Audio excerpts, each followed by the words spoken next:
I was born and raised in Des Moines, Iowa.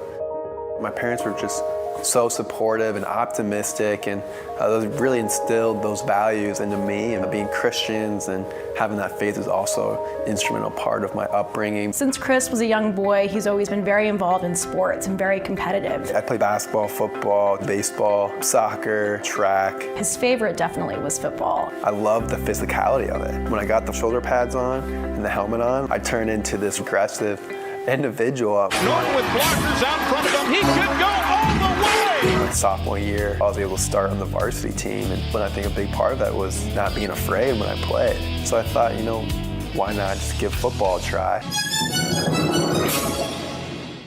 He ended up getting a full ride to Luther College. Summer of 2010, 18-year-old freshman, just wanted to keep things going according to plan. For the first few weeks of school, he was meeting new people, got into his dorm room, settled in, and was just loving life.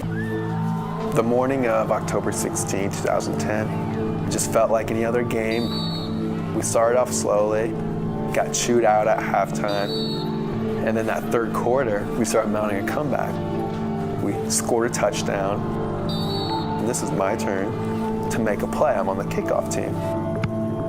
You always get up and excited for that opportunity to make an impact. I'm sprinting downfield as hard as I can go. And I see the opening of where the ball carrier is going to come through, and I dive, and I mistime my jump just by a split second. My head collides right with his legs. Come on, Chris, get up. Let's go. And I'm trying to push off the ground, but nothing's working. I just felt like I was just ahead. His family came rushing down. The entire stadium became quiet. It was like a nightmare unfolding before me, and if I could just keep my eyes closed, then maybe it's not real. Chris was airlifted to a local hospital.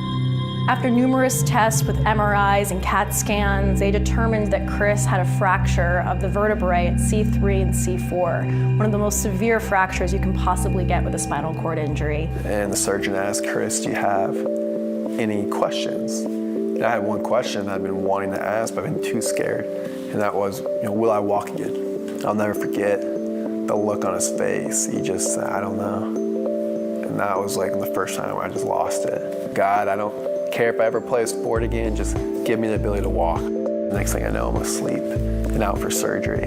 When I woke up on October 17th, 2010, the first conversation I had was with my surgeon. He said I had a 3% chance to get anything back below the neck. Not just walk, but to move, to be able to scratch an itch in your face, to be able to feed yourself, bathe yourself.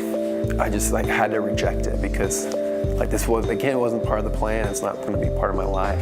So I just need to do whatever it takes to be in that 3% and not end up like the 97%. Along with all the physical issues that Chris had going back to college, he really felt unlovable for quite a long time and just wondered what kind of woman would sign up for this. I didn't know who that person would be. That was always like a worry of mine, like, will I meet that girl? His friends encouraged him to do online dating. I made this online profile, never put much stock or emphasis on it. We started talking, he started talking to me, and I remember looking him up and found out more information about his story and everything. I'm very curious because he seems so positive.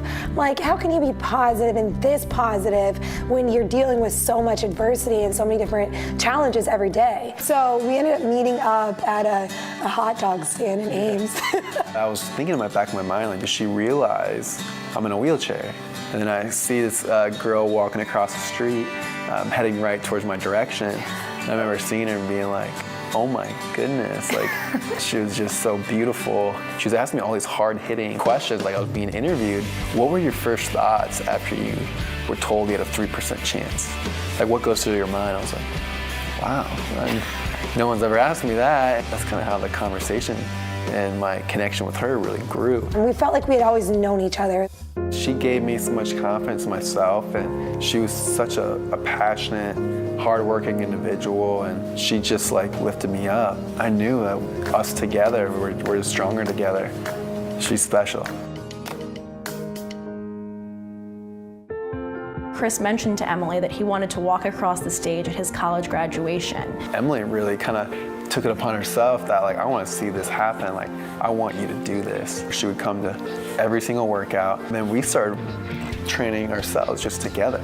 She became my little junior physical therapist, working me out, and we do extra workouts. And it was her goal to walk across the stage, and it just shows how unselfish she is.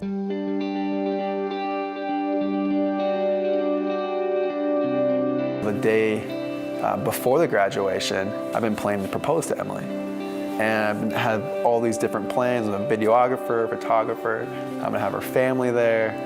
Brought her in this restaurant. Like, oh yeah, we have a present for you in the back room. Spend the rest of my life with you. Just feel that in my mind. You're the most amazing person I've ever met in my life. Will you please marry me and share the rest of my life?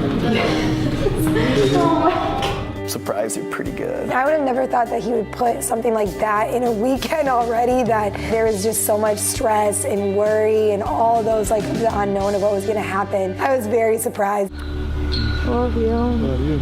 The morning of the graduation, we woke up about 4 a.m. just because to get my body awoke and ready. I really want to show people like how far I've come and that it's worth it to keep going and keep trying. Over a year ago, I set the goal to walk across the stage of graduation. Christopher Norton. As we're going across the stage, I'm so focused on my steps. Like, I'm gonna make sure I'm gonna execute each step. It's hard not to notice all the yells and the clapping and the energy in the room. It's like, what's going on? Like, why are people getting so excited about this? Finally, when we get to the end and I look out, everybody in that room was bawling, crying.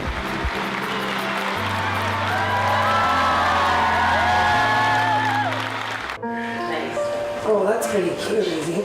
Before I met Chris, I had a strong passion for foster care. I've come from a great family where my parents and siblings have always been there for each other. When I was in high school, I met a girl, Whitley. She ended up being taken away from her mom. She was put in a group home.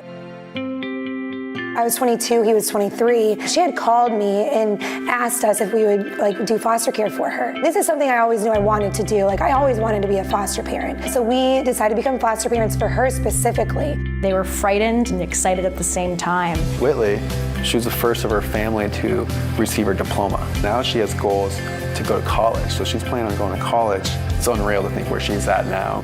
Chris and Emily sat down and decided they wanted to bring another young child into their family. Chris and I talked about keeping our home open to other kids, but at the time we're like, we'll take one kid under 2. Oh, you got it! We loved it so much. 8 months later, we now have 5 kids. You guys ready to go? Yeah! We were able to keep a sibling group of 4 together, and then a little boy who has just been through a lot.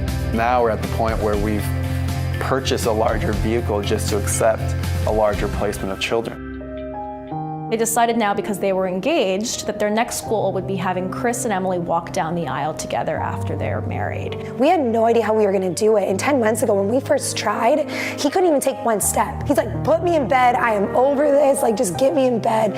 And then slowly but surely, every night, it would be one step, and then 2 steps, and then 3 steps. Kept working at it and training to make sure it happened. It was an ambitious goal. It was 7 yards, but once again they said, we're gonna do this and we're gonna do it together. A lot of people look at us and they say to me oh, that's so sweet that Chris is walking you down the aisle. I'm not doing it for Emily, but doing it with Emily. And that together, I know we can make such a great impact with our passions, but also just to be an example.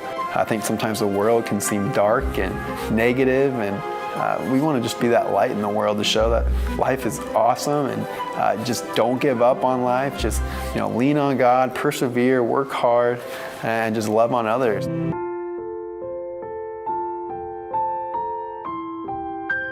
It's crazy to think where we were 4 years ago, just meeting, and then to where we are now, just what we've been able to accomplish, how we've grown individually, and how we have grown as a couple. Chris.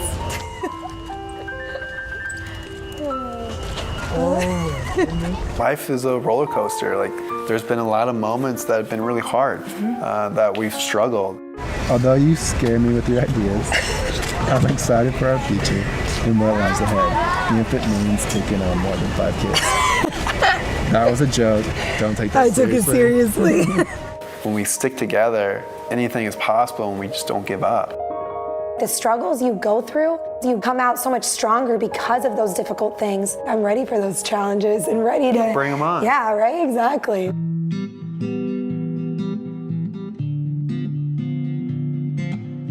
She came down the aisle. I was tearing out. I just feel so blessed and I just feel so fortunate. Oh my gosh, like that's my bride, and we're about to get married, and I just got all emotional. I'm just so thankful. From this day forward, for better or for worse. So beautiful with her dress and veil and earrings. Everything was just perfect. My veil Flowers. blowing everywhere. Yeah, I loved it. Based on the vows you have shared before God and these witnesses, by the authority committed to me as a representative of Jesus Christ and His church, I now pronounce you husband and wife. Chris, you may kiss your bride.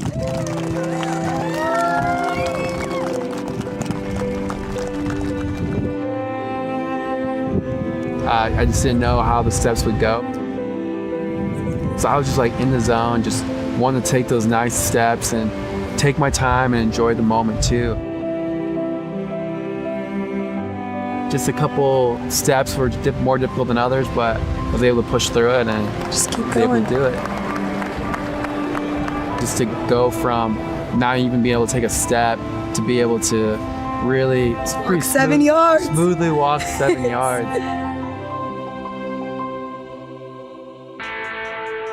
I can't imagine what the future holds for us, because just seeing like what's happened over the last year, it's probably gonna be something crazy, especially with Emily, with her passion and her heart for it. I really want to be able to raise more awareness for foster care and how great it is, because people hear bad stories, but like it is such a great thing. I'm so excited too to see the impact Chris is going to have with his speaking, his foundation. When we die, like we want to know that our talents that God gave us, we use them. We made an impact and we use every single day to do what we can. So like that's our plan. At the end of the day, we want to just give everything we have. Like we want it to be all gone. Our talents, our money, everything. Like I don't want it when we pass away. Like I want it to be gone, and I want it to make this world a better place. Seeing Chris and Emily together right away, you just know that they were meant for each other. They're just amazing people, and it was so inspiring. No matter what you go through in life, you can get through it, and they are a living example of that. We just gotta keep saying yes. Yes, gotta just keep saying yes. Keep going and keep trying, keep moving forward, and beautiful moments can still happen.